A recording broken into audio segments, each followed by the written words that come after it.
कहानी की शुरुआत होती है एसपी अर्जुन सरकार से, जिसके ऊपर हीनियस क्राइम के चलते कुछ आरोप लगे हैं और उसे आज कोर्ट में बुलाया गया है। अर्जुन ने क्राइम तो किया है लेकिन पुख्ता सबूत नहीं है, इसलिए 10 दिन तक सबूत ढूंढने के लिए कहा जाता है। लेकिन तब तक अर्जुन सरकार को सेंट्रल जेल में बिताना होगा, एक ऐसी जेल में जहां आधे से ज्यादा कैदियों को अर्जुन सरकार ने ही जेल पहुंचाया है। और जेल में ही एक आदमी अर्जुन सरकार को मारने के लिए भी आता है, लेकिन एक आदमी उसे रोक लेता है और अब वो अर्जुन सरकार से उसकी पूरी कहानी जानना चाहता है कि आखिरकार वो यहाँ पर कैसे पहुंचा। तो अब कहानी फ्लैशबैक में शिफ्ट हो जाती है, जहाँ पर कि हमें आंध्र प्रदेश के जंगलों को दिखाया जाता है। इस जंगल के बीचों बीच हम अर्जुन सरकार को अपनी कार से आता हुआ देख पाते हैं। उसकी कार में एक अधमरा आदमी भी पड़ा हुआ था। अर्जुन सरकार उसे जंगल के बीच में ही उल्टा लटका कर उसे बेरहमी से मार डालता है और ये सब कुछ उसने अपने कैमरे से शूट भी किया था। अगले दिन हम नागेश्वर राव नाम के ऑफिसर को देख पाते हैं, जो कि अपने पुलिस ऑफिसर्स को बता रहा था कि आज ही अर्जुन सरकार नाम का एसपी जो है वो यहाँ पर आने वाला है और ज्वाइन करने वाला है। जब अर्जुन यहाँ पर पहुँचा तो पहले ही दिन उसे केस मिल जाता है। जंगल के बीचों बीच किसी को उल्टा लटका कर मार दिया गया है और ये तो दरअसल में अर्जुन ने ही किया है और अब अर्जुन को ही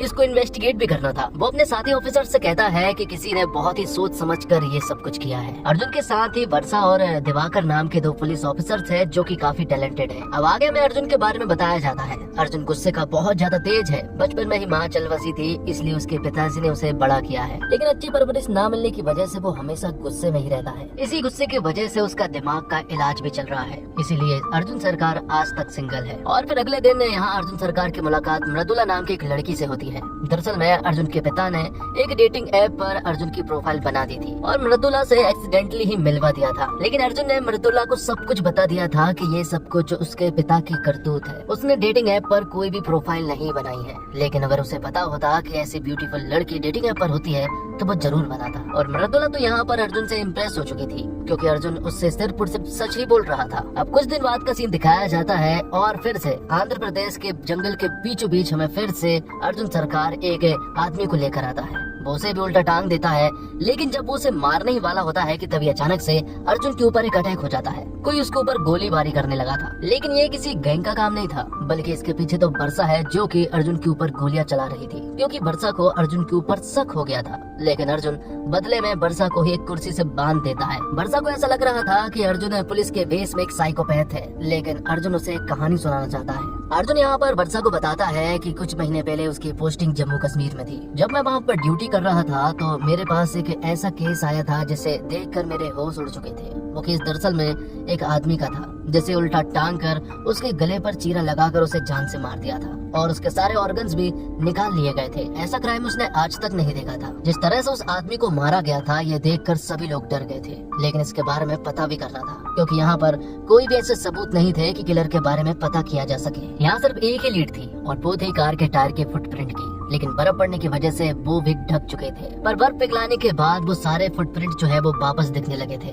और अब वो लोग उन टायर के बारे में पता करने लगते हैं। फुटप्रिंट के द्वारा ये पता किया गया कि ये कार के टायर एकदम नए हैं और हाल ही में जिन 3 लोगों ने कार के टायर खरीदे गए हैं, उन लोगों के पास जाकर अर्जुन इन्वेस्टिगेट करने लगता है कि आखिरकार इन तीनों में से कौन होगा। सभी लोगों के पास बारी बारी से जाता है, लेकिन 2 लोगों के पास से तो कुछ भी नहीं मिला था। लेकिन जब वो तीसरे आदमी के पास पहुंचा तो अचानक से उन लोगों ने अर्जुन के ऊपर हमला कर दिया। उसे बेरहमी से मारने लगे थे, क्योंकि यहाँ पर 4-5 लोग और भी थे। लेकिन बदले में जब अर्जुन ने उन गुंडों को मारा तो उनके पास कोई भी जवाब नहीं थे और अर्जुन ने उनमें से एक आदमी आदिल को अरेस्ट कर लिया था, क्योंकि आदिल ने ही उस आदमी को उल्टा लटका कर बेरहमी से मारा था। यहाँ पर अर्जुन उससे पता करने की कोशिश करता है कि आखिरकार उसने इन्हें क्यों मारा है, लेकिन आदिल तो कुछ भी नहीं बता रहा था। अर्जुन ने आदिल को बुरी तरह से टॉर्चर भी किया था, लेकिन तब भी आदिल ने अपना मुंह नहीं खोला था। अब अगले दिन अर्जुन जब टीवी पर न्यूज देख रहा था, तभी उसकी नजर पड़ती है एक ऐसी खबर पर जिसे देखकर उसके होश उड़ चुके थे। बिहार में एक आदमी को मारा गया है। उसे उल्टा लटकाकर उसके गर्दन पर चीरा लगाकर उसके ऑर्गन्स निकाल कर उसे मारा है, जैसे कि आदिल ने हाल ही में उस आदमी को मारा है। ये देखकर अर्जुन पूरी तरह से हैरान रह जाता है कि आखिरकार आदिल यहाँ पर है तो बिहार में उस आदमी को किसने मारा है। अर्जुन सोच में पड़ जाता है कि आखिरकार 2 लोगों को सेम पैटर्न में कैसे मारा गया है। या तो इनकी गैंग हो सकती है या फिर हमें गुमराह किया जा रहा है, लेकिन ये तो तभी पता किया जा सकता है जब अर्जुन बिहार जाएगा। और बिहार में भी उस किलर को पकड़ लिया गया है जिसने उस आदमी को उल्टा लटका कर मारा था। तब अर्जुन बिल्कुल भी देर नहीं करता।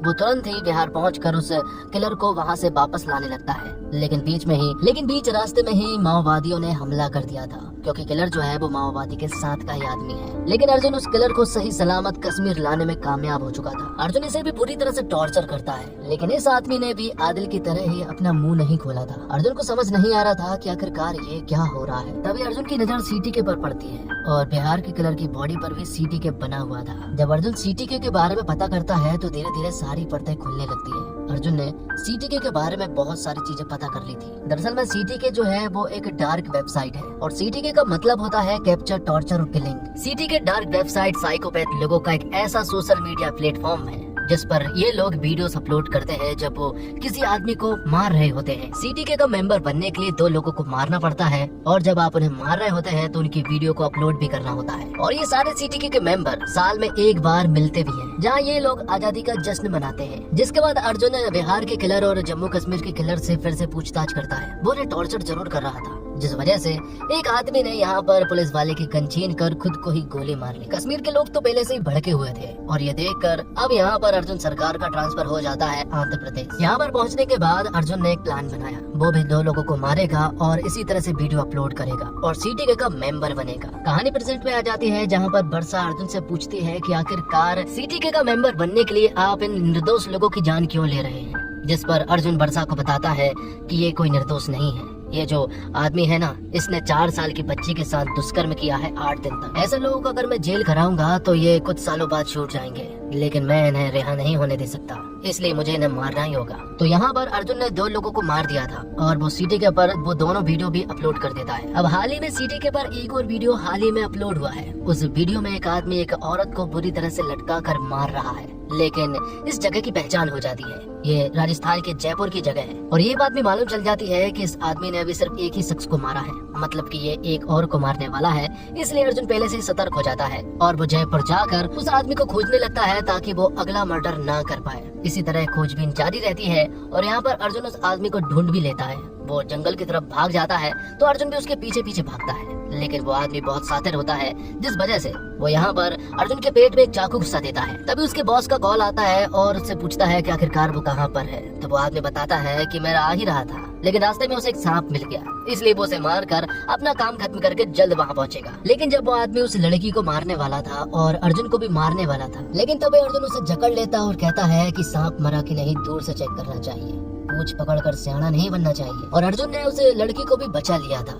अब आगे मालूम चलता है कि अर्जुन ने जो 2 वीडियो अपलोड किए थे, जिस वजह से अर्जुन भी सीटीके का मेंबर बन गया था और अब एक एनुअल डे आ रहा था, मतलब कि साल में एक बार ये सारे सीटीके के मेंबर्स जो है वो इकट्ठे होने वाले थे। ये सारी बातें अर्जुन अपने सर को बता देता है और कहता है कि जिस जगह पर वो इकट्ठे होने वाले हैं वो वहाँ जाना चाहता है। लेकिन सीटीके के मेंबर्स जो है वो रेलवे स्टेशन से लोगों को पिकअप करेंगे, लेकिन उनके कुछ रूल्स है, जैसे वो अपने साथ मोबाइल फोन लेकर नहीं आ सकते हैं और न ही उनके साथ कोई आ सकता है। लेकिन अर्जुन ने भी ठान लिया है कि वो उस जगह का पर्दाफाश जरूर करेगा, इसलिए उसके साथ एक टीम को भेजा जाता है। लेकिन तभी मालूम चलता है कि अर्जुन की टीम में मृदुला भी शामिल हो चुकी है और यहाँ पर मालूम चलता है कि मृदुला दरअसल में एक पुलिस वाली है और वो अर्जुन के ऊपर नजर रख रही थी। लेकिन ये बात एकदम सही है कि मृदुला जो है वो अर्जुन से प्यार करती है और अर्जुन भी, क्योंकि मृदुला कॉलेज के समय से ही अर्जुन की दीवानी हो गई थी और उसने तभी डिसाइड किया था कि वो भी जरूर पुलिस वाली बनेगी। तो अर्जुन अब उस जगह पर जाने लगता है और अर्जुन के साथ दिवाकर, वर्षा और मृदुला शामिल थे। लेकिन रेलवे स्टेशन पर अर्जुन को लेने के लिए एक कार नहीं बल्कि 3 कार आई थी और वो तीनों कार अलग अलग डाइवर्ट हो जाती है। तो मृदुला, वर्षा और दिवाकर भी अलग अलग चले जाते हैं उन कारों के पीछे, लेकिन बदले में उनके हाथ कुछ नहीं लगता,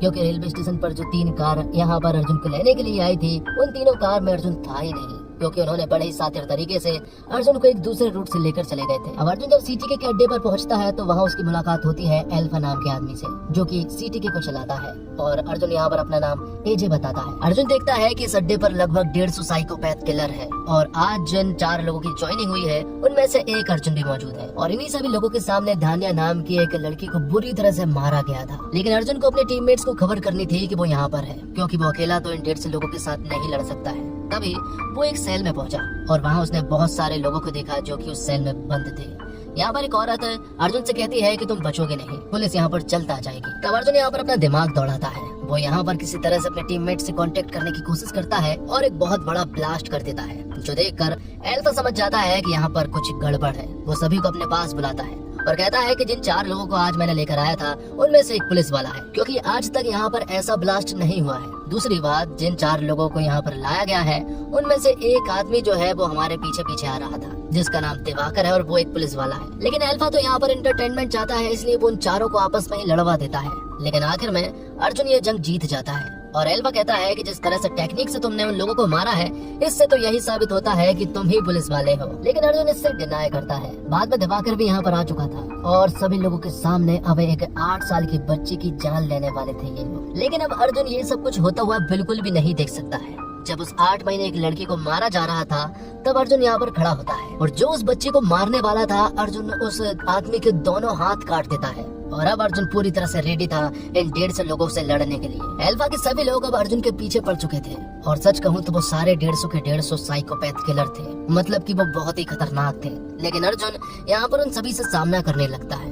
अर्जुन उस बच्ची को भी बचा रहा था और दिवाकर भी यहाँ पर अर्जुन का साथ दे रहा था। अर्जुन ने इनके 150 आदमियों में से लगभग 100 आदमियों को निपटा दिया था, लेकिन आखिर के 50 में अब उसकी हालत पतली हो चुकी थी। लेकिन तभी एंट्री होती है हिट द सेकंड के इस फिल्म के हीरो की, जिसका नाम है आदि विशेष। आदि भी यहाँ पर अर्जुन का पूरा साथ देता है और इन बचे कुचे बाकी लोगों को मारने में मदद करता है। आखिर में जब अर्जुन एल्फा को मारने वाला था, तब एल्फा अर्जुन से कहता है कि तुझे मुझे मारते हुए सेटिस्फेक्शन नहीं मिलेगा, क्योंकि इंसान को तब मारना चाहिए जब उसकी आंखों में डर होना चाहिए या फिर दर्द, लेकिन तुझे मेरी आंखों में ये दोनों ही चीजें नहीं मिलेगी। तब अर्जुन उसे बताता है कि जयपुर में मैंने जिस लड़के को मारा था वो कोई और नहीं बल्कि तेरा भाई था, जो बात मुझे पता चल चुकी थी। ये सुनकर एल्फा को बड़ा दुख होता है और अगले ही सेकंड अर्जुन यहाँ पर एल्फा को गोली मार देता है और उसे जान से मार देता है। फिल्म के आखिर में हमें बताया जाता है कि सीटीकी के मेंबर्स जिन लोगों को मारा करते थे, वो लोगों के ऑर्गन्स को यहाँ पर एल्फा को दे देते थे। एल्फा इन ऑर्गन्स को विदेश में बेचा करता था, जिसकी डील वो सैमुअल जोसेफ नाम के एक आदमी से किया करते थे और इस